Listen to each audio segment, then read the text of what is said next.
We're 3 weeks on from the horrific incident that took place at 10:31 p.m. on Monday the 22nd of May, when Salman Abedi detonated an improvised explosive device, killing 22 people and leaving many more with serious injuries, some life-changing. We now have a deep understanding of Salman Abedi's movements in and out of the country in the weeks leading up to the attack. We understand how the chemicals and equipment were obtained and where the bomb was assembled. We have an understanding of where he's been in the days before the explosion, almost hour by hour. We said at the start we had to rapidly understand whether this was an attack committed by an isolated individual or a wider network, and we've made enormous progress in this, and we are far more confident on who was not involved and who could still be involved. The terrorist investigation has involved officers drawn from across the national counter-terrorism policing network, from the National Crime Agency and police forces across the country. More than 1,000 officers have been involved. Within the first hours after the attack, a dedicated counter-terrorism operation room had been established to coordinate the policing response and the hundreds of staff involved in the hunt for any further potential attackers and anyone who had helped Abedi to carry out this attack. A dedicated specialist team was set up to coordinate the identification of those who'd been killed and also to support their families. Each of the families received the support of specially trained family liaison officers, and this will continue. More than 200 people were injured in the attack, and a dedicated team was put in place to work with them to keep them informed of the progress of the investigation. In the first few hours after the attack, the priority of the investigation was to identify the attacker. This urgent work was needed to identify any other threats or possible further attacks.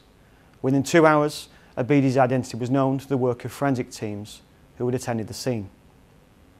In such investigations, we try to piece together the last movements of the attacker and understand if they were helped. This has been one of the main lines of inquiry in this case. During the investigation, we have arrested 22 people in relation to suspected terrorism offences. 2 were quickly de-arrested at their place of detention because we were satisfied they were not involved. The remaining people have now been released without charge. We have conducted 29 house searches looking for evidence of explosives and connections to the attacker. We have found evidence of explosive material at several locations. Each of these locations has links to Abedi himself. This is one of the largest investigations Greater Manchester Police has ever conducted. We have interviewed hundreds of witnesses and there are many hundreds of hours of CCTV being examined. There are now more than 8,000 entries on our logging system, and we have seized around 700 media devices, such as phones, which are still being examined. Each of the 20 detained people have been interviewed many times, and they have been questioned about their associations and contacts with Abedi. During the investigation, we have uncovered a number of suspicious purchases of materials by individuals which can be used to make explosives. We have identified contact with Abedi that occurred close to the attack time, and in some cases, the presence of people of interest to the inquiry in Manchester city centre on the evening of the attack. Although this is not the case for every person, it is factors such as these that have led us to make arrests. Some of those arrested and now released have offered accounts which explain innocent contact with Abedi, and we are, at this time, satisfied with these explanations. However, this has taken a considerable amount of time to work through to ensure we are satisfied and that the risk to the public has been considered. As more information comes in, it will be acted upon immediately. It appears that in the final days, Abedi sought to transfer money out of the country, and this has also taken some time to understand in the context of the contacts he made in the hours running up to the attack. What is clear so far is that Abedi left the UK on the 15th of April. He travelled to Libya and returned back to the UK on the 18th of May. It seems that he was intent on committing the attack within days, as CCTV has shown him purchasing more items for the bomb soon after he arrived back. We've tracked him buying nuts from a DIY store that were used as shrapnel, as well as the tin which we believe the explosive was placed in. He has also been tracked going to and from the Banff Road area of Rusholme. It is in Rusholme where the white mica was found, and in it is considerable evidence. The mica contained materials for bomb making, and Abedi is forensically linked to that car.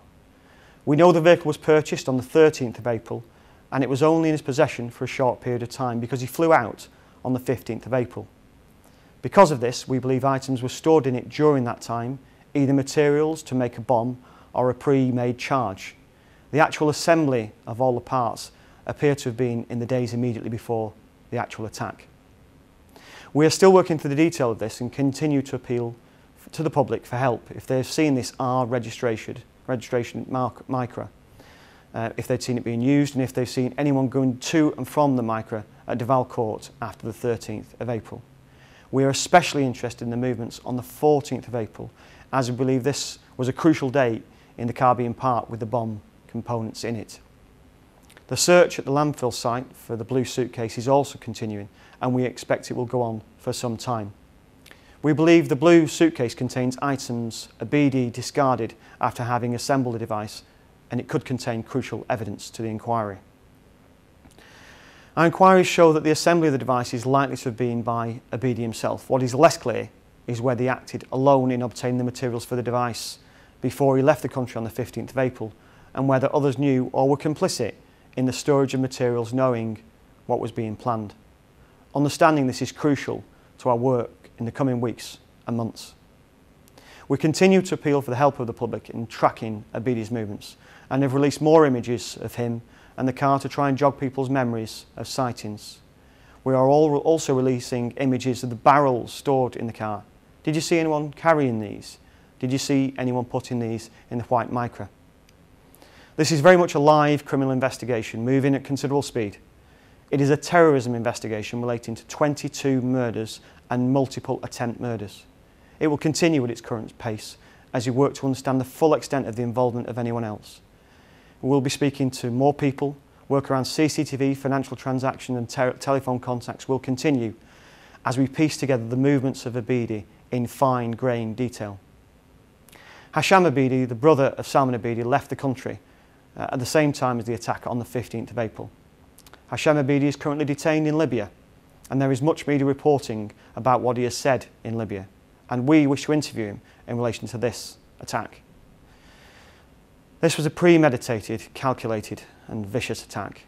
It was planned carefully and has caused devastation and heartbreak to so many. We have a massive team working flat out on it, and there are critical lines of inquiry at home and abroad which we will relentlessly pursue.